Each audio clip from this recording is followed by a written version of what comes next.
Democratic Congressman James Clyburn of South Carolina. His district includes many of these areas affected by the floods. Congressman, thanks very much for joining us. Have you spoken with President Obama or Vice President Biden, for that matter, in the aftermath of these historic floods?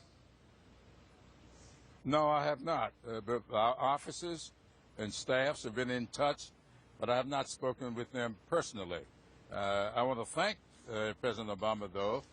Governor Haley issued a verbal request 2 days ago, and within one day, President Obama responded positively. And I spoke a couple of hours ago with Secretary Johnson, Jay Johnson, the Homeland Security, and he is coming here on Friday morning. We've talked about the various forms of disaster relief that can be gotten for people. I noticed that your reporter in Manning, that's Clarendon County.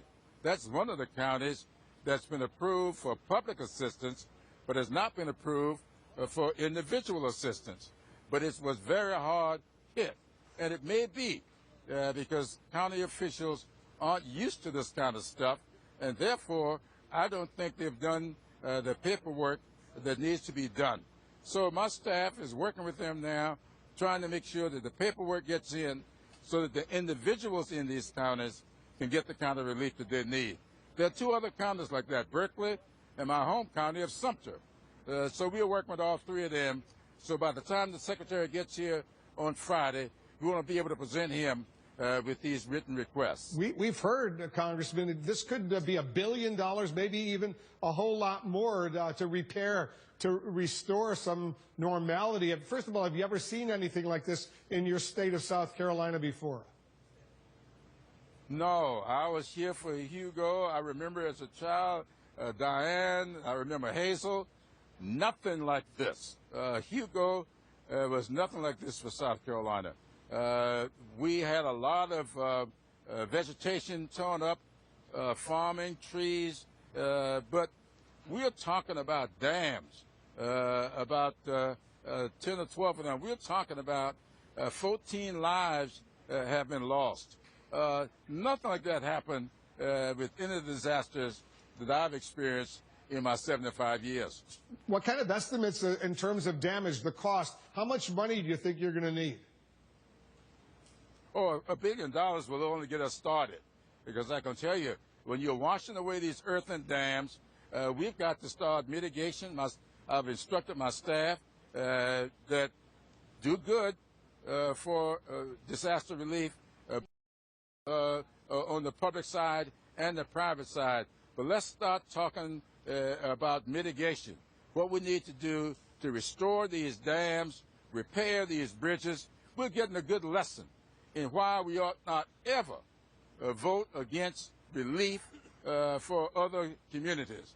I remember having an argument with some of my colleagues when Sandy struck New Jersey and New York, and they were voting against disaster relief for those people. Now it's our turn in the barrel, and I would hope those representatives do not hold that against us, because we're going to be making some pretty big requests for assistance from the federal government. You voted, I take it, for that relief for Hurricane Sandy in New Jersey and New York, right?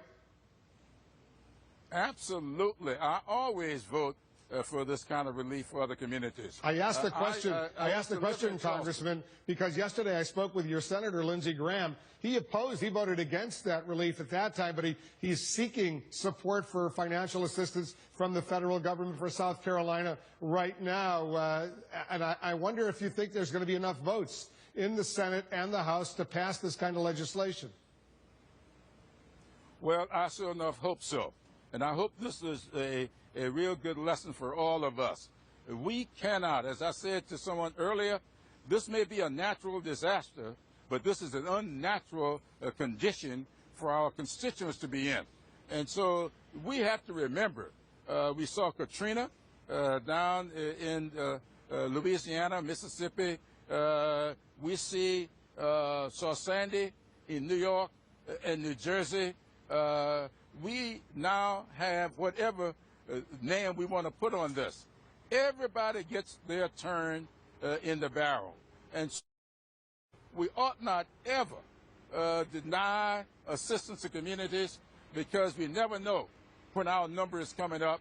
It just came up, and I would hope that nobody holds us against us. One final question. Your family, your house, your friends, are they okay? My family is okay. My house in Orangeburg County, where I was when the rain started, suffered significant damage. We left there on Sunday evening, and I hope it's still there when we return. Well, good luck to you, Congressman. Good luck to all the folks in South Carolina. Right now, we know you're going through a really difficult period. Appreciate your joining us.